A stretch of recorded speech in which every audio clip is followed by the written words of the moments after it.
Good afternoon, everyone, and welcome to Spokane City Council. Ms. Pfister, will you call the roll? Council President Wilkerson. Present. Councilmember Dillon. Here. Councilmember Cathcart. Present. Councilmember Bingle. Here. Councilmember Zepone. Here. Councilmember Klitsky. Present. Councilmember Navarrete. Here. Let the record reflect that all council members are present. Great, thank you very much. And as we continue to work through our new agenda and how we do our meetings, I'm going to kick it over to Alex, and we're just going to have some things briefed. So we'll start with, Yes. So first we have Matt Boston, who is joining us virtually. Hello, everybody. I am at the council's request. I hear there's a question on claims. Here to answer any questions or get the answers that you need. But all I was given was that there was a request to have me present based on claims. do you want to speak to that, Councilmember Cathcart? Yeah. Yeah, and I think the issues here, I think, kind of crisscross probably legal and finance. But I guess the questions, really are around what is the purpose and the intent of the claims and payments when it appears at least that, expenses are made well before council actually votes to approve the item. Expenses that well exceed the $50,000 threshold are obviously made through that claims and payments line item on our agenda, such as the $220,000, obviously the issue at hand with the exiting of the contract, the lease with Larry Stone, and really just trying to understand, where's the council sort of oversight, where's our purview, and then also in terms of maybe forward looking, is there ways that we can get additional information on each of these items that is in that list? For example, there's a $5,000 payment today that goes to one of the local service providers. No idea why $5,000, what it's for, what, is that based on some contract language or is it something else? It would just be nice to have additional information in there so that we know exactly what the dollars are being spent and perhaps if it's connected to a contract, which contracts those are. Yeah, I think we can obviously give more information anytime a question presents itself. I think giving an abundance of granular information on the claims amount is kind of I don't want to say. Well, I guess the question is where do we draw the line on the amount of information that we give based on the staff limitations that we have. So I think it's better to do what was done in the track scenario where there was that question of that and getting more information from staff to extrapolate that information when the council does have that question. The case of the $5,000 claim that you have, again, that's something that you could ask that question and then we can get that information to you in a pretty expedient reply. As it relates to the oversight question that you had, I really think that council does have the oversight because you're approving all of these contracts prior to the payment. I guess not in the sense of anything under $50,000, but in the case of the Larry Stone contract, you approved that contract, and that was clear language in the lease that was approved years ago by council. And so therefore, you've already seen the approval process and you have that oversight that you're looking for. So I guess getting more oversight into the process of payments going out in contracts that council has already approved definitely opens us up for risk, right? Because a lot of the terms of the payments that we need to process are net 30 terms, and then there's an interest penalty anytime that goes above and beyond that. In the charter, there is pretty clear language that the mayor must. I think it's the mayor must approve purchase or approve all payments for claims against the city.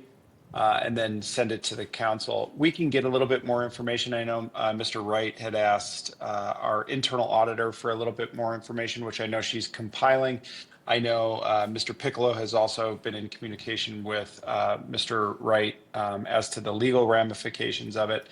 I mean, I guess the question that I have is what are you looking to have as an end goal? What is the solution here for you? Are you saying that you need more oversight on every check that is made? No. For contracts that we've approved, or what are we trying to get to?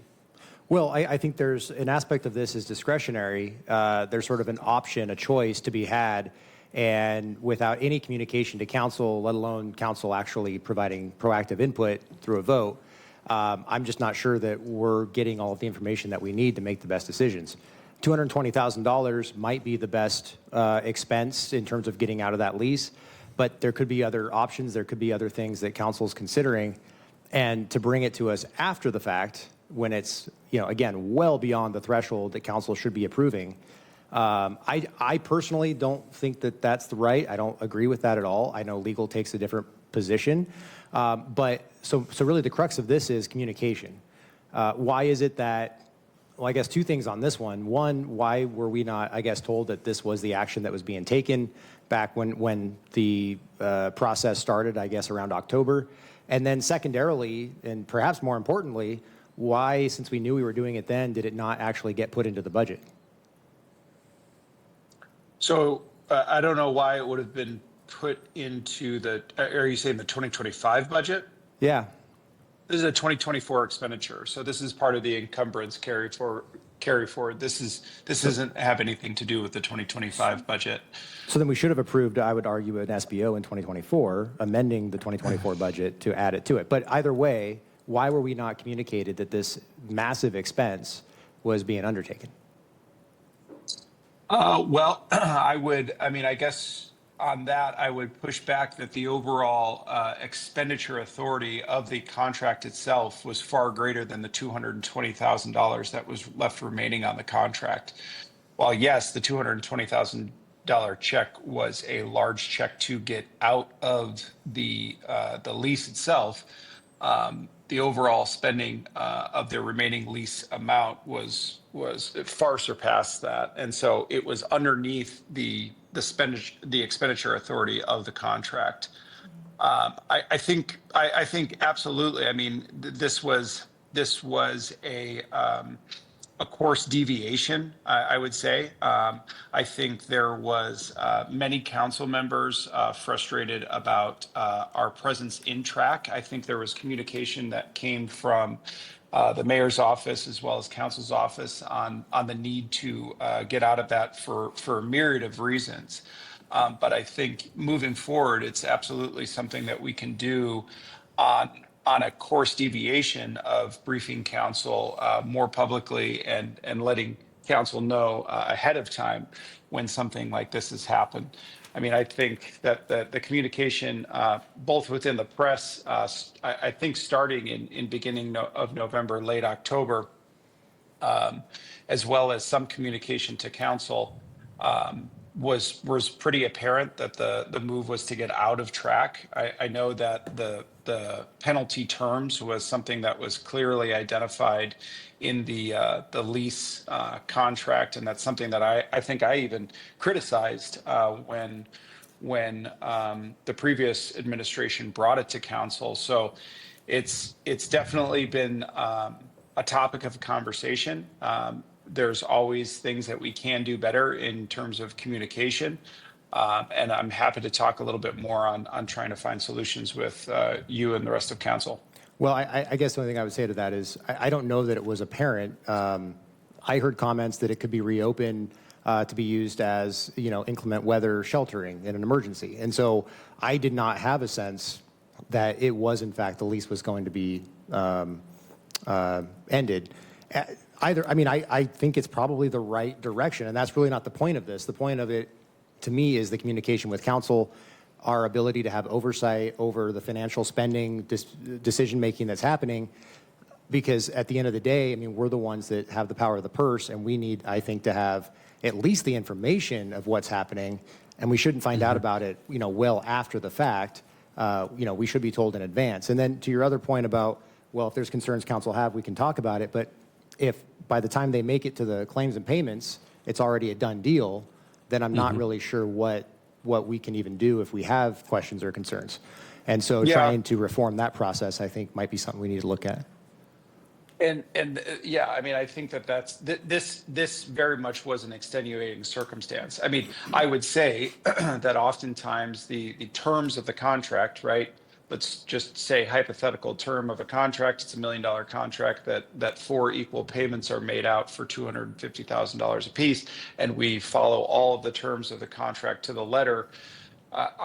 I would argue to say that council probably doesn't want an additional briefing on each one of those payments going out because it's all in accordance to the contract. Now this, again, in accordance to the contract, but it's breaking a lease for a lesser amount, which is a deviation from an operational component, not necessarily a financial or contractual component.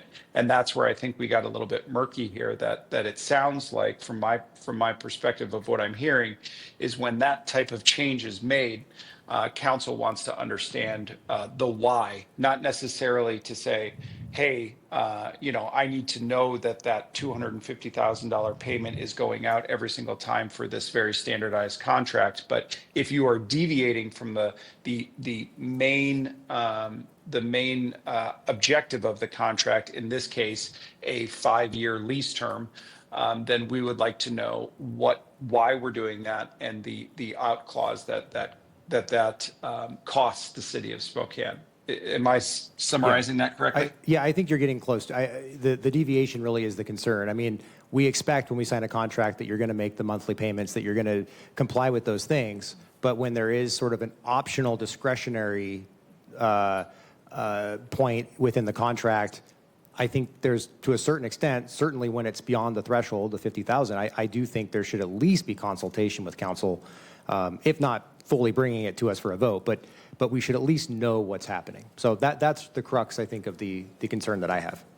Yeah, and it sounds like and really what that is, and that's not unique to just this contract, but there generally is a financial component to a termination of a contract, right? If you terminate any sort of contract, there's going to be some sort of financial penalty often.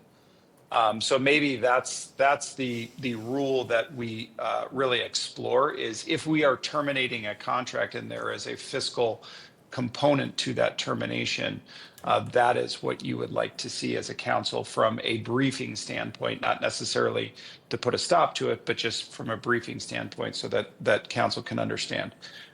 Is that correct? Yeah, I would agree with, yes, that'd be great. Okay. Are you going to comment? Okay, Councilmember we Hill? will put our heads together from the administration side and see if we can draw up kind of rules and parameters of how to achieve that moving forward.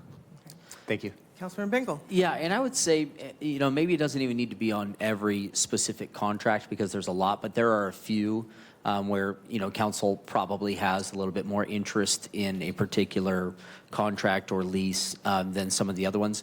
Maybe that might just be where it's like, okay, specifically, homeless shelters or homeless facilities or homeless related leases or contracts. If there's a discretionary option by the administration to be able to enact in the contract, while we did vote on that, and I totally hear that, still might just be good, good practice to bring it here just so we can weigh in on it. Because I hear what you're saying, and I certainly don't want to see everyone from every contract, but I think there's a few that have a bit more tension in them that maybe we would want to hear about. Councilmember Sapone? Yeah, I just want to say that I think that this is more not necessarily a question about this claim, but more a realization of when council approves of a contract that we have given that authority over. And so it sounds like Councilmember Cathcart wants to look into that process and revising it. I do want to call out that we were notified, as the whole public was notified, on a October 31st press release. It says Mayor Brown has moved to terminate the warehouse lease. So it was communicated to the public. It was reported. While it maybe wasn't briefed to us directly, it has been publicly communicated. So I think we all knew it was going that direction, but I think it was a realization that that authority is an executive authority that maybe we didn't realize before. Thank you, Mr. Boston. I'll just say, I think, I was trying to remember if this is the first time we really ever terminated a contract of this size since I've been on council. So it was unique to the situation, so I have to grant that, because I can't remember us ever doing this before. So now we know, and now we understand that there will be a process coming forward, and maybe there is a financial threshold amount that we would need to be informed of. Thank you, Mr. Boston, for showing up. Anything else? I'm sure the council members will reach out to you. Thank you. All right, and I believe we have two staff requests. First, from Dan Buller.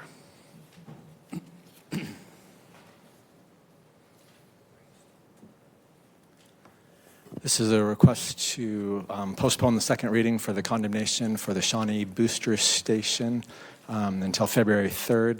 We have some notification requirements that haven't been completed yet that'll take about that long for that to happen, both mailers and newspaper advertisement. So moved. Second. It's been moved in second to defer till February 3rd. All those in favor, please indicate by saying aye. Aye. Aye. Any noes? Abstentions? Thank you. Thank you. And just to clarify, first reading will be January 27th on this ordinance. And then I Dan, does ask- that still work with the motion we just made? I believe it does. I was always a little unclear on what last Monday night, was that called the first reading? But I defer to Terry for the specifics of the thing. What was it called last night, what we did? My Or understanding last was Monday. it was called first reading, so the first reading will be deferred to January 27th, and then final reading on February 3rd. And that's the information that we received in the clerk's office. Which is fine. I just can't Okay. have the final reading per the RCW until February February 3rd. Yep. So that's the magic part for me. Perfect. And next, we have Ariel Anderson, correct? Yeah, Errol's going to come up and brief us. There was a request from her on item number 4C. It was actually my request, request but through her. Ariel's here, yeah, to help out here. Good afternoon. Thank you very much. Really, the request is that the eviction prevention recommendations that were put forth by the CHHS board, the amount recommended for transitions be withheld until January 27th. There's some uncertainty there about the ability to spend out by that June 30 date, which is critical because those funds will not roll over. And so we're working with transitions right now to get a meeting set up and sort out that path. So and the hope is that we can actually get with them tomorrow, but being cognizant that next Monday we don't have a meeting. So Yeah, so I'd make a motion to defer OPR 2025-0014 on your agenda as 4C to January 27th. Seconded. It's been moved in second to defer.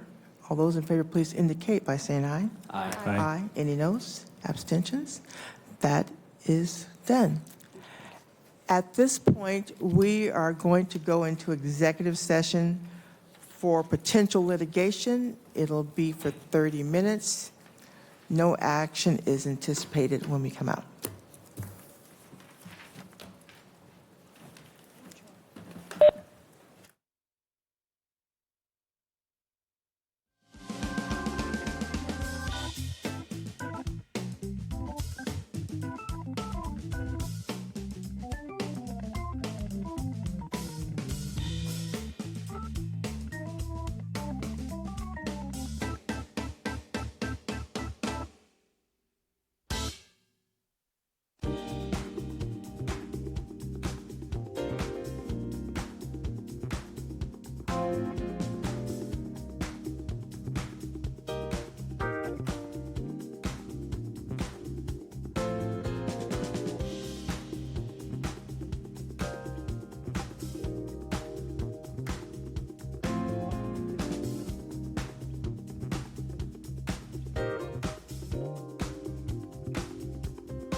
Spokane City Council is extending their executive session 5 additional minutes until 4:26 p.m. No further action is anticipated when they return. Once again, City Council is extending their executive session 5 minutes until 4:26 p.m.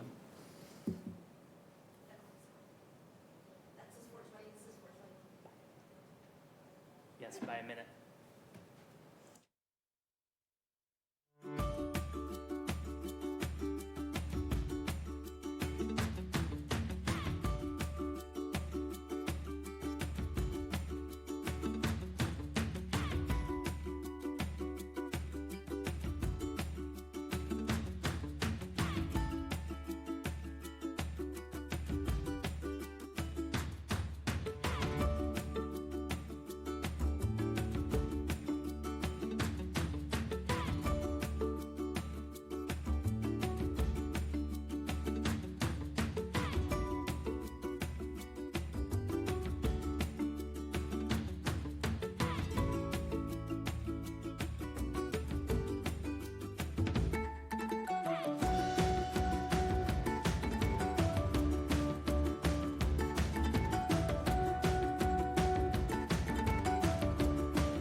Concludes our executive session. No action was taken. We are adjourned until 6 p.m.